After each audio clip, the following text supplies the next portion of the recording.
Una, ASEC, on behalf of One Rider Party List at itong ating mga kababayan, nagpapasalamat po ako na na-recognize po ninyo na kanina nabanggit po ninyo na may mga pagkukulang ang LTO.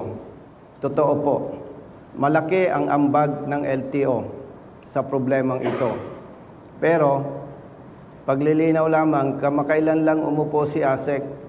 Pero itong problema pong ito, ilang dekada na ang nakalipas.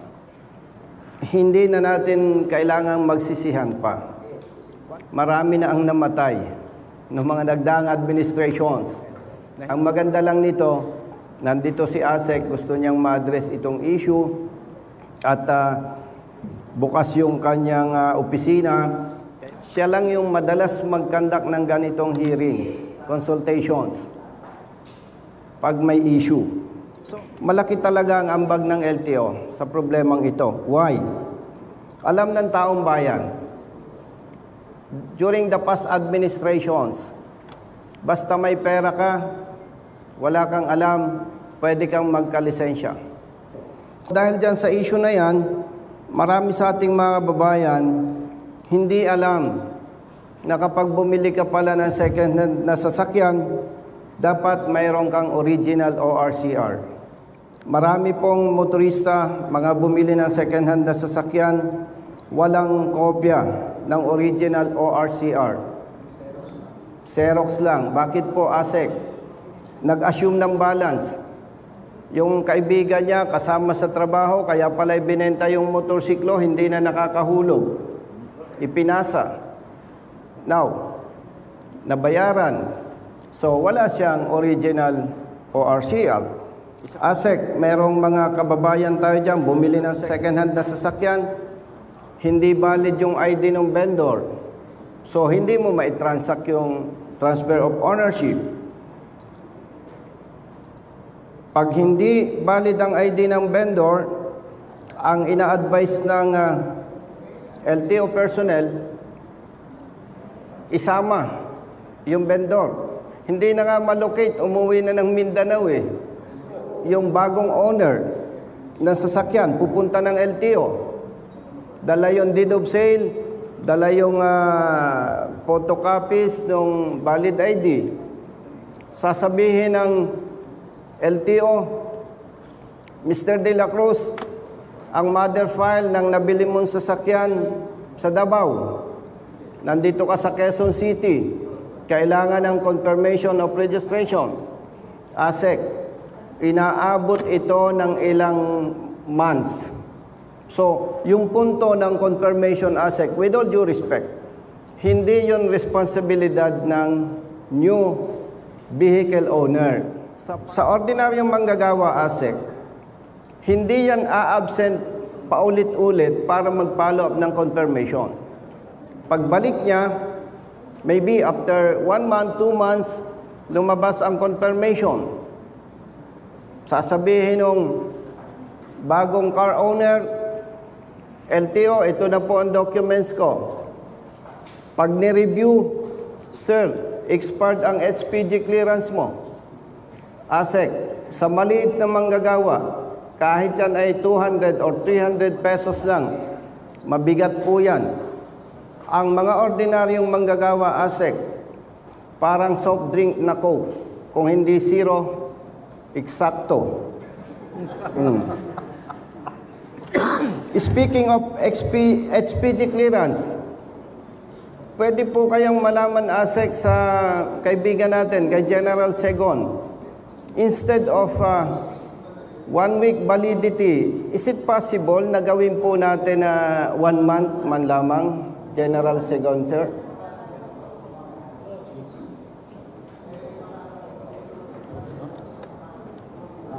Tungkol sa hiling, may gusto ng posible tungkol sa extension ng validity, sa ngayon, mag-create ako ng PWG para pakaralan po ng extension. Prestasyon, gagawin po natin. Thank you, General Segon, sir. Ano pa yung mga problema na hindi problema ng motorista or car owners? Magta-transfer ng ownership. ASEC, sir. Dadaan sa PMBIC, Private Motor Vehicle Inspection Center. Makikita sa system, hindi uploaded yung kanyang plaka. ASEC, hindi ito problema ng motorista, ng car owner.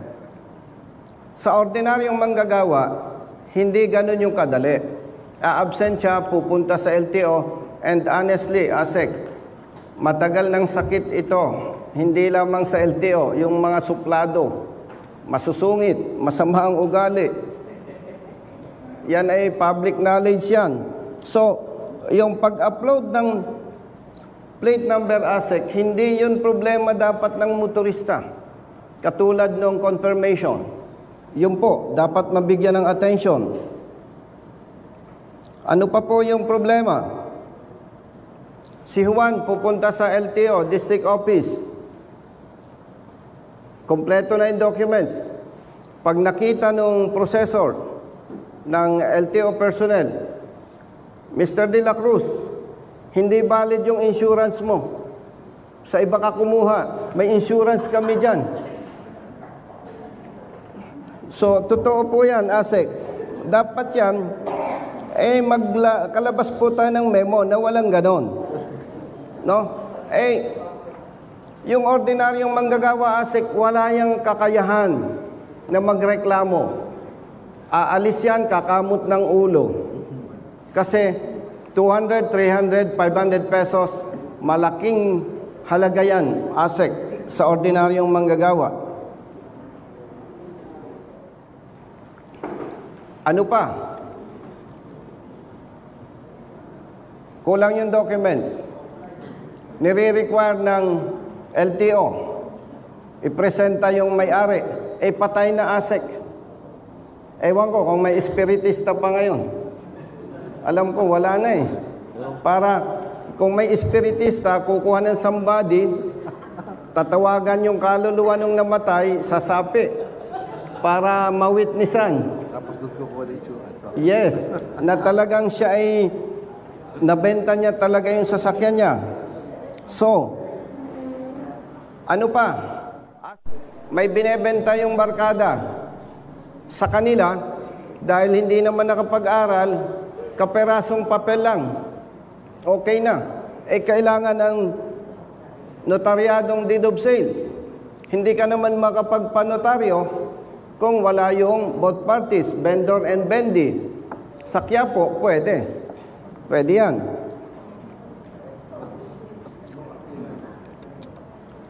So, ano pa?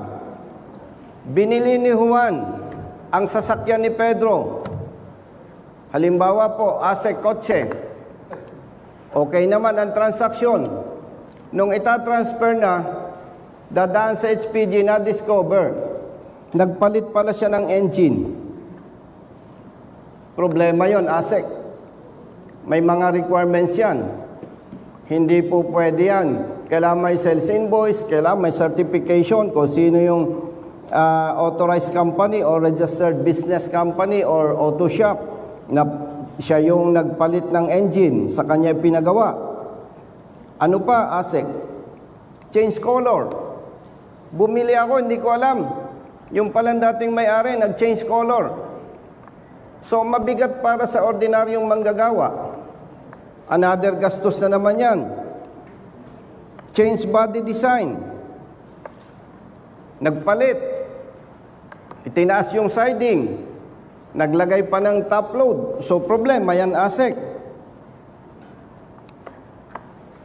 In good faith, binili ko yung sasakyan ni Pedro. Nung itatransfer, ang bili ko sa motorsiklo, 15,000 pesos. Nung pumunta ako sa LTO, inaayos ko yung transfer of ownership, ASEC. 15,000 yung multa, naka-alarma. Hindi na ako mag-attempt na i-transfer ko yung ownership. Ano pa ang issue, ASEC? Pagdaan ko sa HPG, nakaw pala yung nabili ko. Ano pa? Yung nabili kong sasakyan, ASEC, may kaibigan ako sa isang company, property ng company. Akala ko, nagbayad ako, okay na. Yung pala, kailangan pa ng secretary certificate. Close na yung company. So, hindi ko may tatransfer. In general, ASEC, with all due respect, ang sambayan ng Pilipino matitino at mabubuti. Pag sinuri mo, ang problema, ang bola, nasa LTO at nasa HPG. So with that, ASEC, kayo po ay lawyer, si Executive Director, lawyer. Wala po akong nakikitang paglabag sa batas kung kayo ay magbibigay ng moratorium at least 1 year. Second, napakaganda po na mag-issue tayo ng memo, kung tama po ang ating mungkahi, na lahat ng regional offices, lahat ng district offices mag-provide ng isang dedicated lane para sa transfer of ownership. And considering, ASEC, yung mga nabanggit kong problema, wala nang pinakamagaling sa Pilipinas ang makaka-resolve niyan para makomply ng libo-libo nating mga kababayan. Ano po ang nating pwedeng imungkahi dyan? Kung ako ang nasa posisyon ng LTO at ako inassign ni ASEC sa lane na ito, sa Quezon City halimbawa, dumating si Pedro, ang daming problema ng kanyang documents, iminimungkahi ASEC na ang gagawin ko lamang doon sa motorista na yon or bagong possessor or owner, pumunta ka sa HPG. Pagpunta sa HPG, hihingi siya ASEC ng certification. Sir, HPG, ito po bang sasakyan ko reported carnap, stolen? No. Sir, ito bang sasakyan ko ay involved sa crimes? No. HPG, sir, may involvement ba ito sa accident or whatever complaints? No. Mag-i-issue ang HPG ng clearance. Now, pwede rin namang wala sa record ng HPG na ito ay nakaw dahil baka yung nanakawan ng sasakyan ay nasa ibang bansa. To protect the HPG, pinakamaganda mag-demand sila ASEC ng undertaking na sinasabi nitong bagong alleged car owner, pinanunumpaan niya na maayos to, in good faith, nabili ko. In the event na may complaint, carnap, stolen, involved sa anumang krimen, willfully, isasubmit ko ang unit, ang sasakyan, at haharapin ko ang investigation. Then, pag na-comply ko yung requirements na yon, ASEC, pupunta ako sa LTO. Dala ko yung HPG clearance. Magpapagawa din ako ng another undertaking. Isubmit ko sa LTO na pinanunumpaan ko. LTO, sa pagkakaalam ko po, maayos, in good faith kung binili yan. At kung yan ay sangkot sa krimen o anumang questionable na kinasasangkutan, willfully, isasubmit ko po at ako ay haharap sa investigation. Sa palagay ko po, ASEC, kapag ka po nakompleto ko yon at i-transfer ninyo ang ownership sa akin, wala akong nakikitang pananagutan sa parte ng LTO.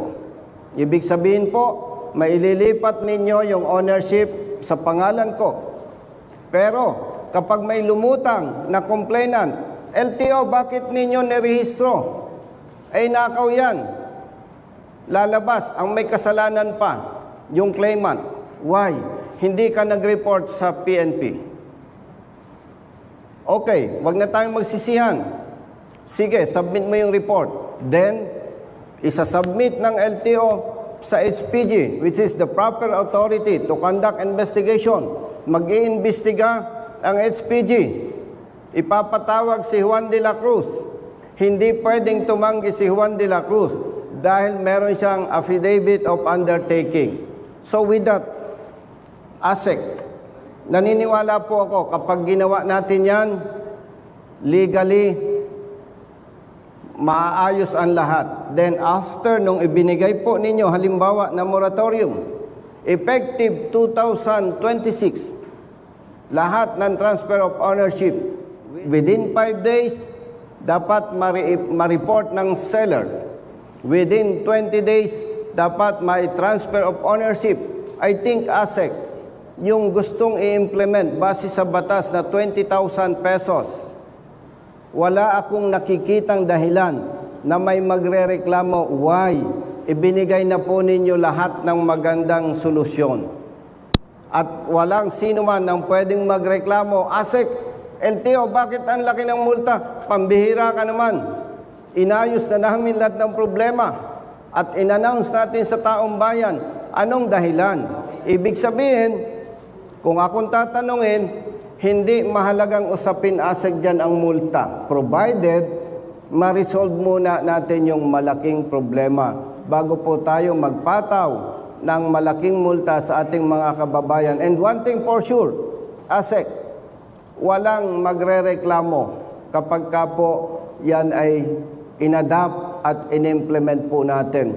And ASEC, hindi naman ako lawyer, pero pag ako'y may idea, kinukonsulta ko po sa lawyers. And I hope and I pray na ito po ang ating mungkahi on behalf of One Rider Party List at ng ating mga kababayan ay inyong i-adapt. And lastly, ASEC, hindi po ako naniniwala, ASEC, na tama, makatarungan at praktikal na lahat ng car owners kailangan pumunta sa LTO para mag-report at ayusin ang rehistro.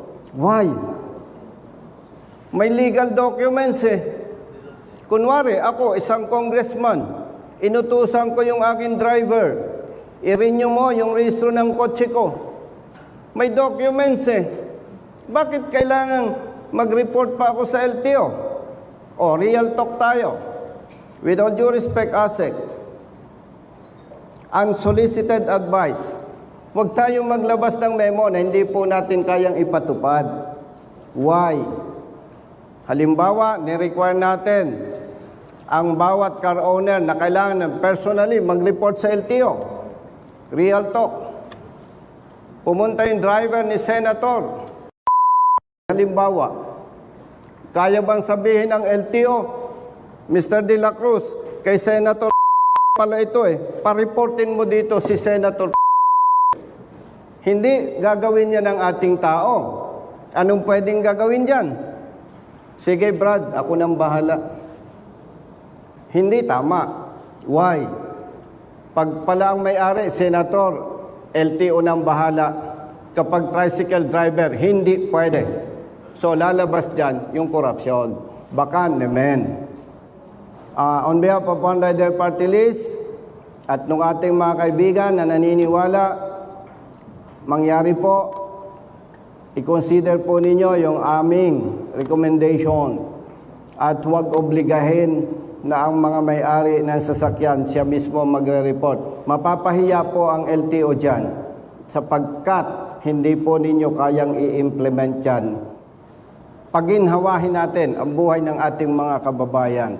At alam ko naman, hindi ka magpatawag ng ganitong consultative meeting kung ikaw ay bingi at kung ikaw ay hipokrito na magpapatawag pero yung gusto mo ang susundin mo at matagal na kitang kilala, marami na akong ni-request sa'yo na pag nakita mong tama, sometimes idinadaan ko pa sa ating executive director, immediately naglalabas po kayo ng memo at talagang ako mismo, kumpiyansa, mahal mo yung ating mga kababayan, lalo na yung mga motorista at ang kanilang pamilya. Yun lamang po, ASEC. Maraming salamat.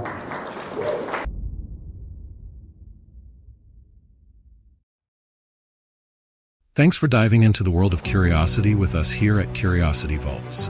If today's video sparked your imagination or left you wanting to learn more, be sure to hit that like button and subscribe for even more fascinating discoveries. Unlock the mysteries of the world with us in every episode. And remember, stay curious because there's always something new to discover.